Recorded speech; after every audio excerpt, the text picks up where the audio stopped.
Hello, everybody. My name is Lat Mackey, and this is Sequence Break IL, a look at speedrunning, game development, content creation, and everything in between. Thanks so much for being here and listening and watching and liking and subscribing and all of that fun jazz. Much appreciated. Thank you very much. This is the beginning of August 2023, and after an 18-month grind, Oatsngoats has just taken the Super Metroid Any Percent world record. 18 months. He's been grinding this game for 18 months for this moment. As you can imagine, it comes with emotions. It comes with probably a lot of trials and tribulations and all of the kind of things that happens when you're grinding something for that amount of time. If you're not familiar with Oats, you probably are. You've probably seen a Super Metroid run at this point, but Oats has been running this game for a very long time. And I was fortunate enough to chat with him and ShinyZeni and Kipp back in 2021 for the Games Done classic show that I did on GDQ's channel. July 11th, actually, 2021. So it's been a couple of years since we've had this chat. But one of the things that I've always admired and really respected about all of these folks who speedrun Super Metroid is the amount of dedication it takes to pull this game off at a high level. The speedrun itself, it's so complicated and so technical. I don't think there's any way I could possibly bring it down in one podcast episode, especially with all the different categories and things like that. But I will say that I just recently watched Oats's run, and he does a really great commentary track that I assume he's going to release on his YouTube at some point. And it really breaks down all of the individual things and stuff that goes into a run like this. It started to remind me of, I guess, possibly one of my favorite runs I've ever seen at a Games Done Quick, and that is the Super Metroid Impossible run. Super Metroid, to speedrun this game, is already like really challenging, like super tough. I've never even attempted it myself. Just watching people's fingers, my brain just does not able to translate what many of these runners do for Super Metroid. Then this ROM hack, Super Metroid Impossible, makes it even more challenging. It's like it's possibly one of the most challenging games I've seen ever run on the GDQ stage, and that's saying a lot because there have been a ton of challenging games.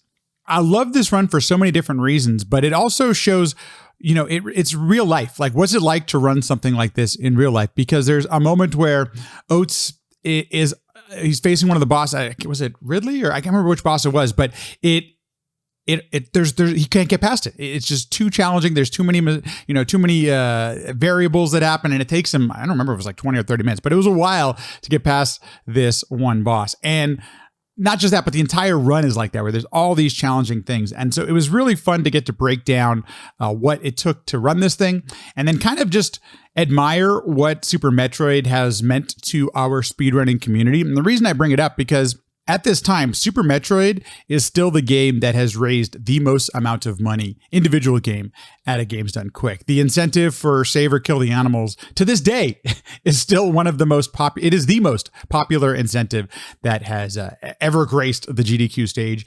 And you can see Super Metroid runs at other marathons. There is just something compelling about it. And it's obvious that people like watching it, because I don't think it would have raised this amount of money if it weren't the type of game that still impresses us as viewers. It's just really quite amazing. And even though I've never attempted a speedrun of the game, I have played through the game a couple times, and it is still it is one of the best games ever made, in my opinion. There's just so many great things about this game, how it holds up so well, the atmosphere, the gameplay, the graphics, the sound. I think anybody can respect this game, no matter what age you are, or if you're playing this game for the first time today in 2023, or maybe the first time you played it was back in the 90s when it was first released. It's just a really impressive piece of art at this point, as far as I'm concerned. I'm one of those in the camp that video games are definitely a piece of art at certain times, and this game definitely raises to that level. So hope you enjoyed this conversation. I was kind of a surreal moment to get to speak with ShinyZeni and Oatsngoats and Kipp to talk about this game, because as you can always tell, I've never run the game, so my knowledge is only limited and capped at certain places. And to be able to feel what it's like, to hear it from the people who were there, what it was like to be on that stage and perform this game in front of hundreds of thousands of people online. And then we were in person at that time, so there's thousands of people in the audience, or hundreds of people, depending on how big the room was. I can't quite remember. So I hope you enjoy this conversation all about Super Metroid Impossible. Enjoy. Oats, what exactly is Super Metroid Impossible, and what made you think that this could be a run for GDQ? So Super Metroid Impossible is a really difficult ROM hack of the vanilla Super Metroid, and it was made in, I think, 2006. Someone correct me if I'm wrong. By Saturn. I believe it was 2006. And it was made with the intention of being basically only completable by TAS. Kind of like one of those things I'm sure you guys talked about earlier, like TAS only, like the RBO thoughts. And then people have taken it on as a challenge. I tried playing this game years ago, and I was stuck. I could not get past Dragon. I think I was 18 hours into the run with a timer, and I was still on Dragon, which is not too far into the run. But then later on, I got better at the game. I wanted to take on the challenge again, and then it kind of came up, oh, well, why don't I submit this for a GDQ? It might be something really entertaining to watch. I submitted it, and I was very excited, but also laughing nervously when I saw they actually accepted it. So, yeah. If you don't mind, you mentioned that you started grinding the speedrun of this game, Super Metroid Vanilla, around 2013. I have some really fond memories of like 15 and 16, just the Super Metroid records being passed back and forth with all the grinding that was going on, you, Zoast, others. And I guess, if you can, when did you finally, or what made you actually try some of the variations that exist on Super Metroid? Or like how long had you stuck with the vanilla and then decided to, try something new? I've always kind of dabbled a little bit into some of the ROM hacks throughout playing since 2013. Not too much, because my core focus was just speedrunning the vanilla game. I just wanted to be the best at the time and just get the best times I could get. Once you hit a point to where you kind of, it's not a burnout, but you just want to try new things, but you still love the game. I kind of started dabbling more into ROM hacks, probably a year or two after I got the 80% record, which was a 4156 at the time. And then it just became really fun, just trying these challenge ROM hacks. And it's kind of both a challenge for yourself, and also I know it's really entertaining and fun to watch, which just makes it exciting. Like, look at all the awesome stuff you can do in Super Metroid, especially with such a difficult ROM hack. So from the entertainment point of view, I knew it was fun and exciting to watch. So I kind of started getting more into it then. You've been grinding the game for a long time now. What keeps you coming back to Super Metroid? Like you and still grinding it for the hours that you do. What keeps you coming back and playing the game more? Without even hearing Kipp and Zeni's answer, I'm sure mine is exactly the same. It is an incredibly technical, high skill cap game to where no matter what you do, if you feel like you do a room just amazing, clean, you don't know how you can save much time on a certain room, and then you keep playing it and playing it and playing it, and then you realize that you're 10 frames faster than you were when you said, oh wow, I'm so good at this game. And then it doesn't stop there. Another year from playing the game, you are then still 5 to 10 frames faster, and you're like, wow, there just really is no skill ceiling. It's really, with all the detail and technicalities that go into this game, it is just, in my opinion, just not the best speed game, but it is truly an amazing platformer, because there's just always more to give. And it just makes it kind of addictive in a way to keep pursuing those frames and like perfection, Actually, can I add something in here? Because I want to piggyback on Oats real quick. Please. Because, we did say things that are very, very similar to Oats, but I think what also makes it so great is because the game is so fantastic, it inspires people to make things like Super Metroid Impossible. We have a lot of very unique, really cool ROM hacks that exist out there. And the main reason that I think you see a lot of diversity in the ROM hacks is because of how cool the game is. So I don't anticipate really Super Metroid ever slowing down. I think people will always be inspired by how great the game is, and they'll make new things to go along with the original vision.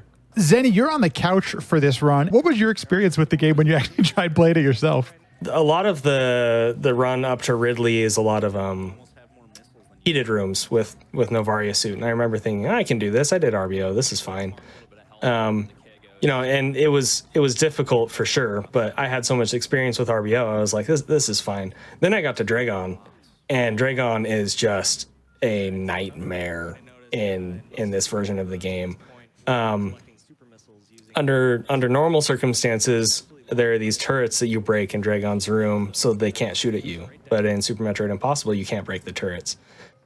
And I don't even remember how many hours it took, but it took me multiple hours of just trying over and over and over to do Dragon. And that's when I knew, I was like, okay, Oats deserves a lot of credit for the work that he's put into this run and the fact that he is running it at GDQ, because the idea of doing this Dragon fight at GDQ is just absolutely terrifying to me. There's a lot of credit to give to Leorin and Eternus Dragon and probably quite a few others as well. They, I know Leorin put in some of the really technical work with like the Dragon fight, which inspired a lot of my strats for the fight as well, which significantly helps. It can make it a little bit more consistent to where I'm not terrified every time you go into that fight. Were there any like showstoppers or things that you thought that just could bring the whole run to a halt? Dragon, I was worried about Ridley because I knew that if I died, and which I did die multiple times in this to Ridley, that it could spiral, because it really does come down to the wire in that fight. It's, you don't have much health to work with, and if you miss a shot or two, it could just be game over. And unfortunately, that did happen quite a few times. But other than that, I felt pretty comfortable. Mother Brain was kind of an anomaly. I should have done some more prep work with Mother Brain, admittedly, because there is some math that could have worked out a little bit better in my favor for certain backup strats, because each attack that Mother Brain does is a certain amount of damage. And you need a certain amount of health in order to survive the final phase and like final attacks, Rainbow Beam. And it's really weird how all the math works out and how the reserves can be integrated into that. And but other than that, I felt pretty comfortable. AGDQ 2020 was the last time that we all got a chance to be in person.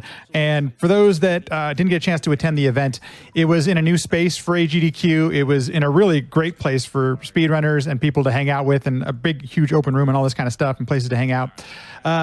When you're running a game like this, where it takes so much concentration and so much focus, are you even able to feel or get any sort of vibe from the room as you're running this, Oats? I have the volume so loud on those headphones to where I can just try my best to block out what's behind me, and just kind of have fun, think about what's right in front of me, the strats that are coming up, and then some commentary with the couch. So in that regard, like I can hear the audience, like at Ridley when they were cheering me on and stuff. I can hear that, and it's awesome. It's a great feeling to get that encouragement. But for the most part, I am trying to just completely zone out, and really focus on these strats that will be run ending, like the one you just saw. That's, there's no backup to something like that either. But Zeni, I got to ask you, because in just a few minutes, for those that don't quite remember this run, we hit the 3 million mark raised during this run in actually just a few minutes. And Zeni, what was it like being in the room during that? As somebody who could actually hear what was going on in the audience and things like that. It was crazy for sure.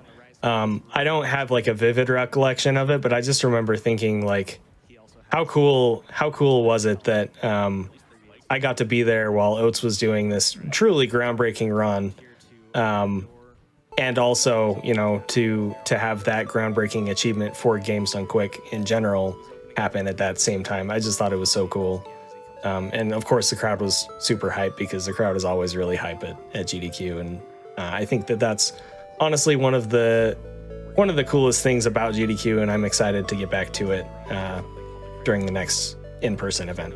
Thanks everyone for listening and watching. Much appreciated. Trying to do some live streams. So if you want to catch the live stream of the podcast, twitch.tv/retrogaminglivetv. That's where I'm doing all the streams, having the guests over there. Trying to do it on Thursday nights, around 5, 6, 7 p.m. Pacific. I don't know. I'm trying to get there. It's not easy, but if you want to come watch the live stream, please feel free. Otherwise, sequencebreakpodcast.com. That's where you can go to see the entire backlog. You can get to the YouTube channel. You can get my email address if you want to email the podcast and ask questions, all that kind of stuff there. Links to the Discord. You can find it all at sequencebreakpodcast.com. Thanks, everyone, and I'll see you in the next one.